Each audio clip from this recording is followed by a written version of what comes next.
India സഖ്യത്തിൽ നിന്ന് വലിയ രീതിയിലുള്ള എതിർപ്പാണ് ഇപ്പോൾ വിദേശ പ്രതിനിധി സംഘത്തിലേക്ക് ആൾക്കാർ പോകുന്ന എംപിമാർ പോകുന്നതിനുള്ള ഇതിലുള്ളത്. അതിൽ പ്രധാനപ്പെട്ട ആളിപ്പോൾ വന്നിരിക്കുന്ന യൂസഫ് പത്താനാണ്.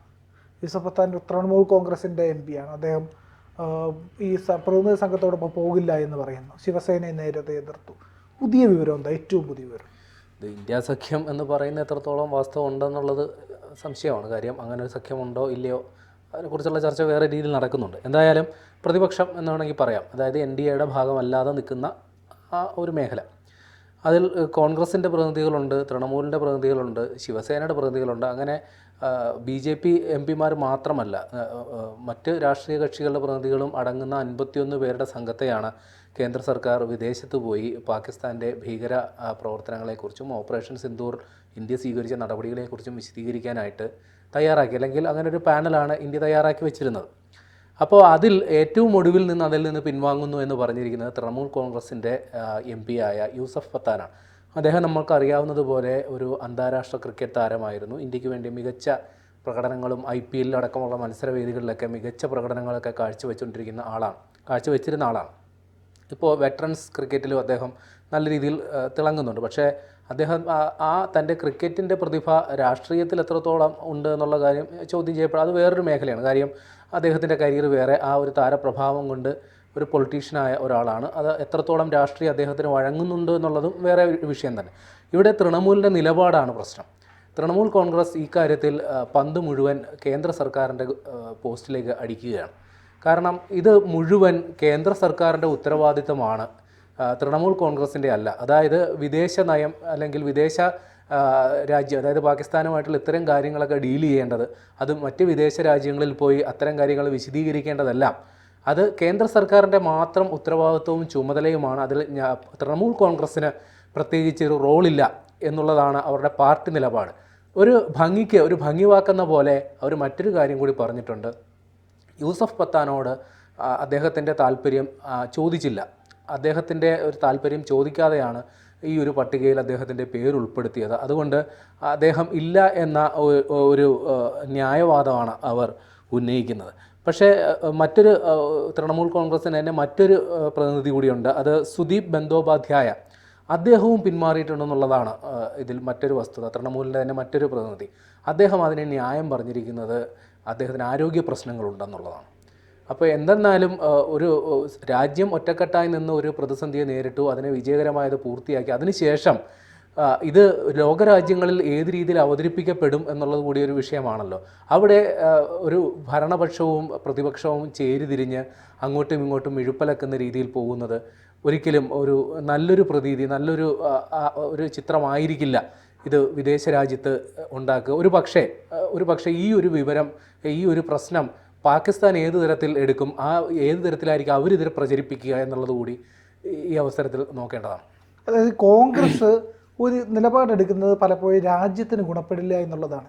ഇത് ഇന്നും ഇന്നലെയും തുടങ്ങിയതല്ല. കോൺഗ്രസിൻ്റെ ഈ നിലപാട് നെഹ്റുവിൻ്റെ കാലം തൊട്ടേ ഉള്ളതാണ്. നമുക്ക് കിട്ടേണ്ടിയിരുന്ന ഒരുപാട് ലാഭത്തെ, ഒരുപാട് നേട്ടങ്ങളെ നെഹ്റു ഇല്ലായ്മ ചെയ്തിട്ടുണ്ട്.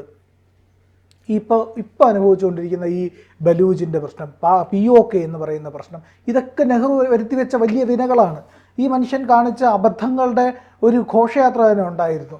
ബ്രിഗേഡിയർ JP ദൽവിയുടെ ഹിമാലയൻ ബ്ലണ്ടർ എന്ന് പറയുന്ന ഒരു പുസ്തകമുണ്ട്. ആ പുസ്തകത്തിനകത്ത് ഈ 1962 വാറിലുണ്ടാക്കിയ അബദ്ധങ്ങളുടെ മുഴുവൻ ചരിത്രവും അതിൻ്റെ അകത്ത് പറയുന്നുണ്ട്.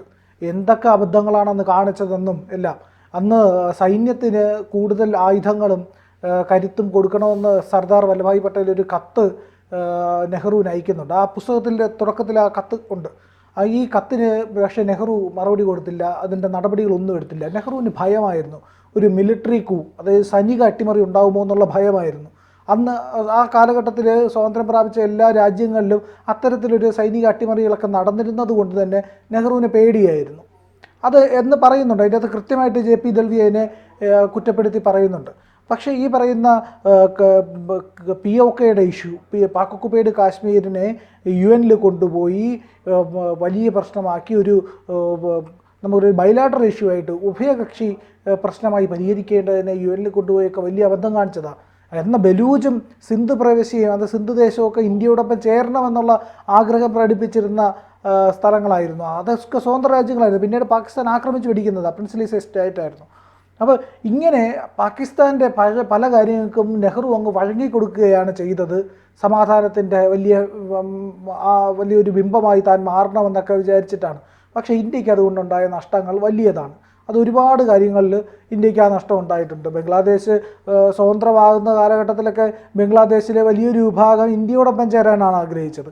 എങ്കിലും ഈ പറയുന്ന പല പ്രശ്നങ്ങളും ഇന്നുണ്ടാവില്ലായിരുന്നു. പോട്ടെ, അതൊക്കെ കഴിഞ്ഞു പോയ കാര്യങ്ങളാണ്. അതിൽ പറഞ്ഞിട്ട് ഒരു ഫലവുമില്ല എന്നുള്ളത്. പക്ഷേ കോൺഗ്രസിൻ്റെ നയം അവിടെ തുടങ്ങുന്നതാണ്. ഇന്ത്യക്കൊപ്പം നിൽക്കാത്ത പല നിലപാടുകളും നമുക്കറിയാം. മുംബൈ അറ്റാക്ക് വലിയ ഭീകരാക്രമണം, ഇന്ത്യക്കകത്ത് ഇന്ത്യൻ മണ്ണിനകത്ത് കയറി ചെയ്തത്, ഇത് അതിർത്തി പ്രദേശത്തല്ല ചെയ്തത്.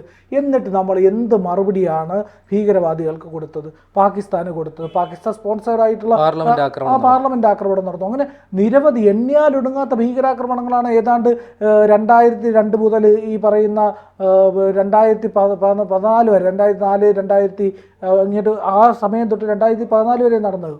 2016 ആദ്യമായിട്ട് ഉറിയിൽ മറ്റ് അടി കൊടുത്തപ്പോഴാണ് ആദ്യമായിട്ട് നമ്മൾ തിരിച്ചടി കൊടുക്കുന്നത്, ഒരു സർജിക്കൽ സ്ട്രൈക്ക് കൊടുക്കുന്നത്.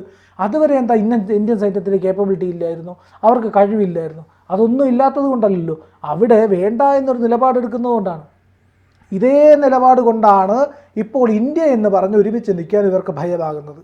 ഇന്നും രാഹുൽ ഗാന്ധി ചോദിച്ചുകൊണ്ടിരിക്കുക, എത്ര മിസൈൽ തകർത്തു, എത്ര വിമാനങ്ങൾ തകർത്തു, അതാണ് ചോദിച്ചുകൊണ്ടിരിക്കുക. എത്ര വിമാനങ്ങൾ തകർത്തിട്ടില്ല എന്ന് ഇന്ത്യ പറയുന്നു. പക്ഷേ അതൊന്നും പോരാ. ഉടനെ ഇത് പാർലമെൻറ്റ് വിളിച്ചു കൂട്ടണമെന്നാണ് പറയുന്നത്. ഒരു ക്രൈസിസിൽ രാജ്യം നിന്നു, ആ ക്രൈസിസിനെ അതിജീവിച്ചു, അതും വിജയകരമായിട്ട് അതിജീവിച്ചു. വലിയ നേട്ടം രാജ്യത്തിനുണ്ടായി.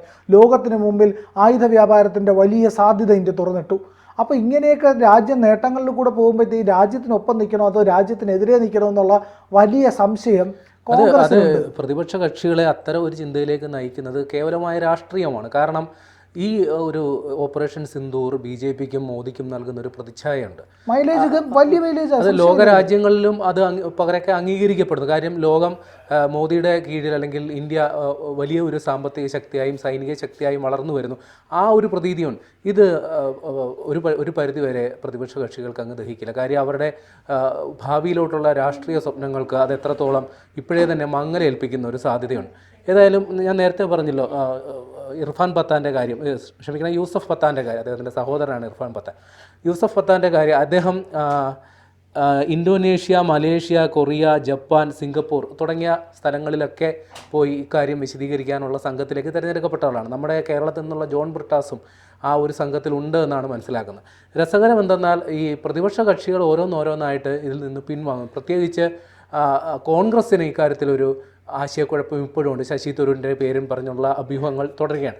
അതിലെ മുതിർന്ന നേതാവ് ഒരാളായ സൽമാൻ ഖുർഷിദിനെ കൂടി കേന്ദ്ര സർക്കാർ നോമിനേറ്റ് ചെയ്തിരുന്നു. എന്നാൽ അദ്ദേഹവും ഇപ്പോൾ പറയുകയാണ്, ഇക്കാര്യത്തിൽ തീരുമാനമെടുക്കേണ്ടത് കോൺഗ്രസ്സാണ്.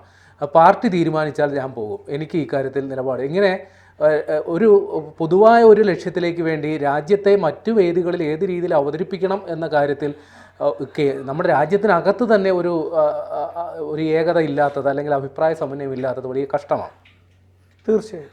കൂടുതൽ വാർത്തകളും വിശേഷങ്ങളും നിങ്ങളിലേക്ക് എത്താൻ ABC മലയാളം സബ്സ്ക്രൈബ് ചെയ്യുക, ബെൽ ബട്ടണും അമർത്തുക.